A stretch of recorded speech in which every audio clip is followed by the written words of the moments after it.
Hello guys, and this is Rashidi here talking about dungeon parties and the rules and just how things should be done in my opinion. And I say in my opinion because this is just my method of partying. You guys most likely aren't using my exact build and will have variations, but I will explain why I use certain things and why they work for my particular build. So first, I'll show you what the carry is supposed to be building, and I'll explain what the main carry or the primary carry is supposed to be.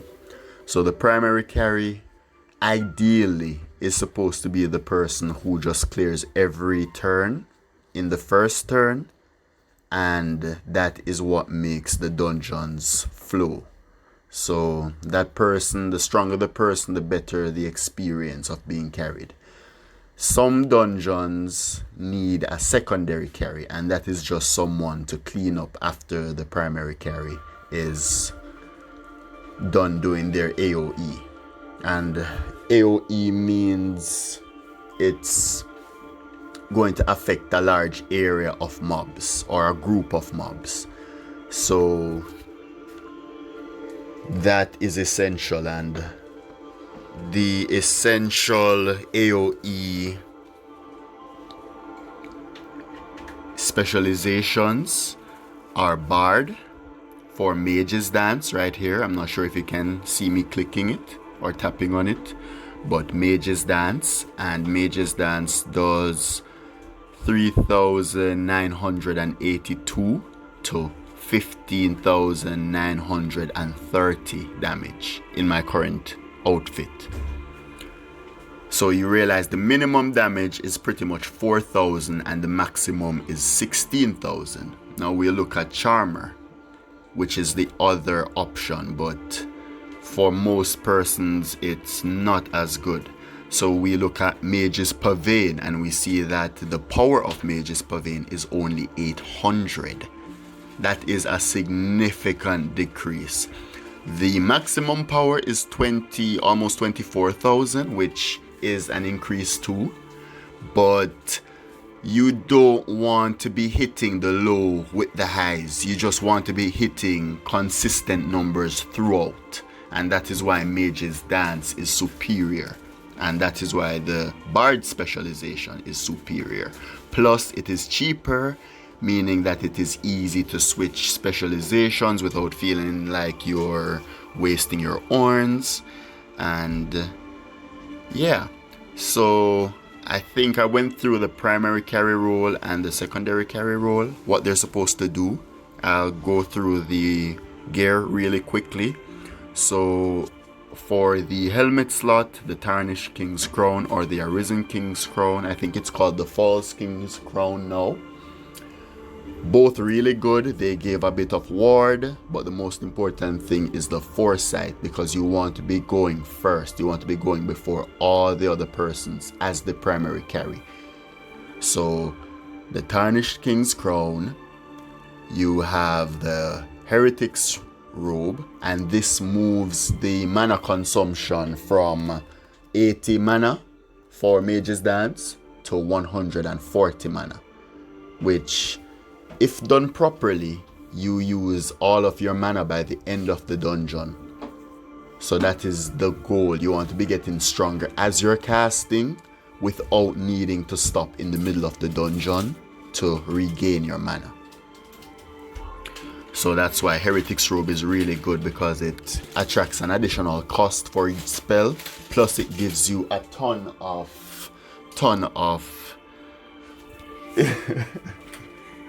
it gives you a ton of magic. Then you have the Godforged Ashplum Shoes, which gives you a ton of adornment slots and gives you the temporary magic up, the single arrow temporary magic up. It also gives the attack up, but we aren't looking to get the attack up with such a build because this is a magic build. So next we have the weapons, and I use the Staff of the Chimera and this gives the single damage up, but not really single because it gives a 50% damage increase. So it's not like the single magic up, which gives like 20%. It gives 50%. And then I have the Arisen Fae Crow Song, which gives me 5% weapons proficiency, and it gives me a ton of magic as well. Last but 1,000,000% not least, you have the Lugos Gauntlets, and the Lugos Gauntlets are what give you the triple magic and attack up. In our case, as I said, we're using a magic build. We need the triple magic up. The triple magic up is really, really good. It's 100% damage increase, so it's pretty much a second Defic channel, which you get from the adornments in the staves. And I have all Blackened Eyes of Kerberos, which give 2% pet action rate each. When you're dual wielding staves, you have to take into consideration that it's not going to be exactly, yes, so it won't be 100% of each staff's stats, it will be 65%. How that affects the action rate, I am genuinely not sure, and I do recommend you visit either the Orna Legends Discord or the official Orna Discord. Very, very smart, technical people. They'll show you shit that makes you scratch your head and wonder if you're in school. So if you're really interested in what they do or the exact stats, I would say definitely head over there and ask them. Many persons will eagerly answer. Now that we've spoken about the magic gear, I'm going to go into a support gear, so BRB. So whenever I'm supporting, I like to support as a Gilgamesh, or when I'm being supported, I like to be supported by a Gilgamesh, because in my carry build, I need Rampart 2 really early in, because I will start with 25% ward absorption, but I need 50% ward absorption because I have 13,000 health and I have 13,000 ward. So say I take 10,000 damage. Instead of taking a blunt to my HP and having a lot of ward left, I will take half the HP and half to the ward, and then I will heal, and then I'll still have a bit of ward left. Not the most game-breaking mechanic either, but it really does come in clutch. If I do 75%, not only do I waste a turn warding, I also take too much ward damage. So if I take the 10,000 damage now, I now take 7,500 to ward and 2,500 to HP. And as I said, I can already heal my HP while just clearing the waves. So that just makes it easier for me to die. I recommend persons being a bit tanky in their Inquisitor role, because you need to be doing stuff that takes turns, and you don't want to be using those turns to be healing yourself or to be regaining your ward. So I'm going to show you the Inquisitor specialization, and I'm going to recommend the spells that we really like. Give me a sec. Alright, so we're here on the Inquisitor specialization, and I highly recommend this one. As I said, another very cheap specialization, easily switched to and from, and has really good spells. So the first spell I'm gonna shout out in here has to be Cleanse. Cleanse is amazing. It cleanses most things apart from like stuff like Toxic and like one other thing. Literally like one other thing. Not literally, like maybe 3 other things. But it cleanses most things, and it gives you a temporary defense up or temporary resistance up, or both. I think it actually gives both, but I think it's a chance to give them and not a sure thing. I'd have to double check.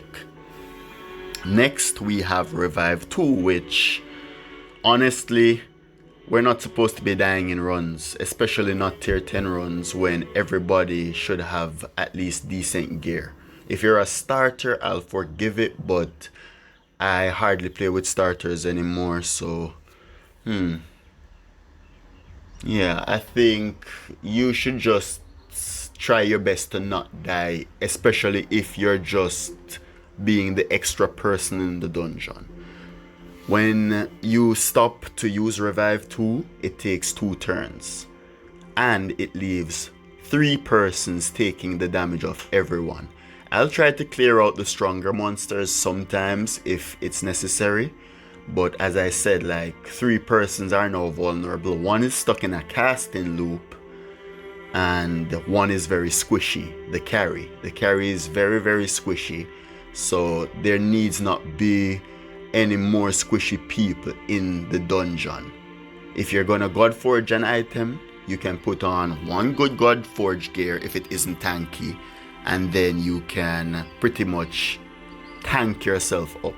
You don't need to be wearing 3, 4, 5 Godforge gear in the one single dungeon because you can't Godforge them simultaneously. You can only do them one at a time, and persons don't mind stopping and allowing persons to change their gear. Because here's a really cool thing about party playing in dungeons. After each wave, before you press continue as the host of the dungeon, each person can press continue. Then there is an X there. They can press that X and they can leave the dungeon, change their gear, reapply their boosters or whatever they want to do. And when they're ready to be back in the dungeon, all the host has to do is press continue. Pray 2 is virtually useless, and Blessed Shield is really powerful but hardly gets used in certain team comps because I think some persons are just using Mend Wall instead of Blessed Shield, but Blessed Shield is really good. So another really great skill, as I just mentioned, Mend Wall. 1 turn and it gives back 10% ward. So persons who aren't doing anything can always Mend Wall the Inquisitor. Mend Walling the carry, it's okay, but the less ward, the less meaningful it is then, because as I said, I have 13,000 ward, so Mend Walling me is pretty much just grieving, just wasting a turn, because I'm getting what, 1,300 ward. That's like a blink. If something blinks at me, it takes that ward. So it's like, I guess it can save me in clutch moments, but it's just better to use it on someone else or use the turn to do something else. So Fortify 3 is another really good skill, and that gives 7 ward turns, but doesn't give any type of ward boost or it doesn't change how much ward absorption is taken. It just gives ward for 7 turns. Another one, oh my god, probably the most important for non-inquisitors, Stun Darto. This fucking spell, guys. This spell will literally save you, especially on early floors with many berserks. The power of Stun Dart is underestimated. You need to be stunning certain monsters. So there are monsters, especially in the valleys, like there are monsters like I haven't done a valley in so long, but the green dragon can be stunned.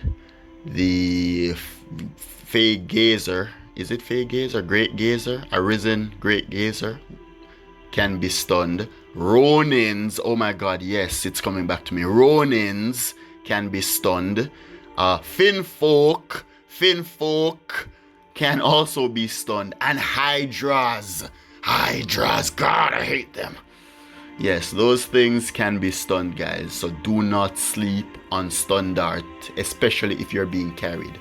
Trust me, like, it warms my little heart to see people Stun Darting stuff, especially when I miss. So that's mainly what I want from the tank or the Inquisitor. I'm trying to think of if I'm missing anything. I showed a bit of gear, but your gear can definitely be flexible. You just want to be tanky.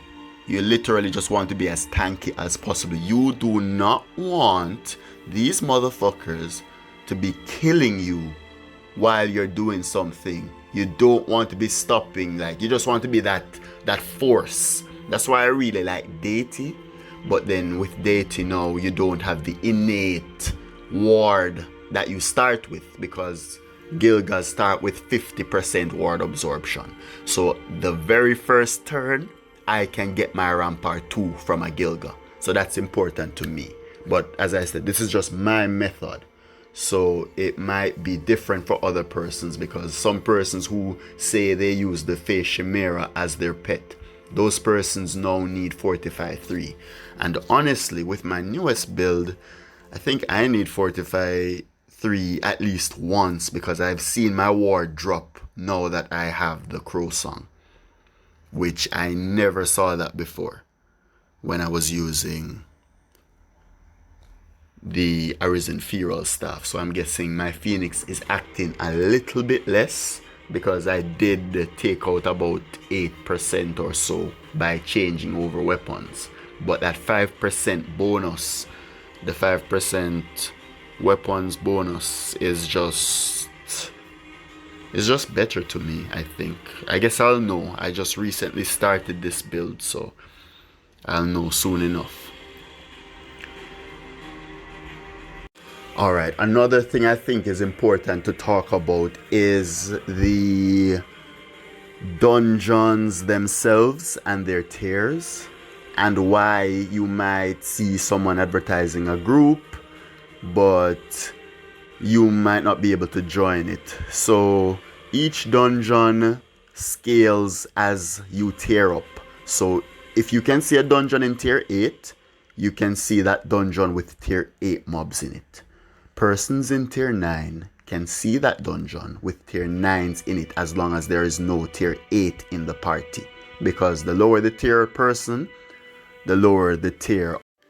Yeah, so I was saying that the lowest tier is who will scale the party's tier for whatever dungeon. And then dungeons that they can't see yet, the invites from those parties won't be shown to them. So a tier 6 will not be able to see the invite from a battleground. They'll just see the battleground as a normal dungeon, and when they invite you to that battleground, you will be invited to a normal party. So more often than not, persons want to get gear for their current tier.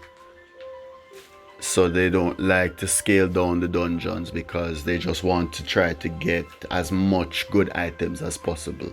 Because sure, I'll be able to say get the Arisen or the Tarnished King's Crown in tier 9 battlegrounds, but I won't be able to see Baldur, and he has some of the best mage gear.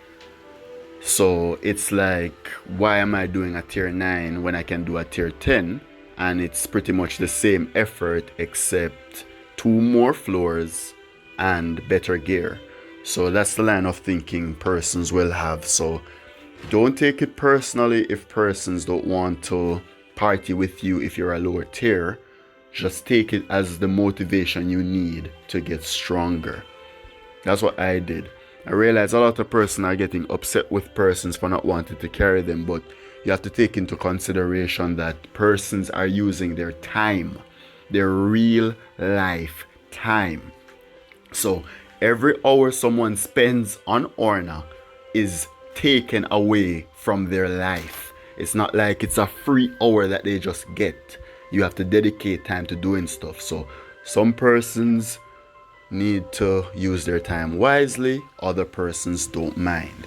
There are persons who you can find who won't mind, but you cannot be getting upset at persons who do mind, because you are not entitled to their time. So that being said, guys, I hope this taught you guys a lot about party mechanics, carrying, the state of mind of partiers, and I hope it helps you guys to get into more parties. So to find parties, I would say I have a server that you can find in the main server's party coordination channel. I think I'd have to relook, or you can just find me on the server and you can message me and I'll send you an invite, or you can go on the Orna Legend server. They have a lot of persons who do party runs there as well, and that's where I started doing party runs. So that's a really good and healthy community too, really friendly persons, always looking to help out. So just go out and be proactive about it, and I think you'll get stronger a lot faster. And you have to be doing grinding on your own, guys. Don't expect to always be in a party or to always get carried. But I think we've spoken for long enough, and that's my video, guys. As I said, you don't really have to subscribe or comment or that stuff.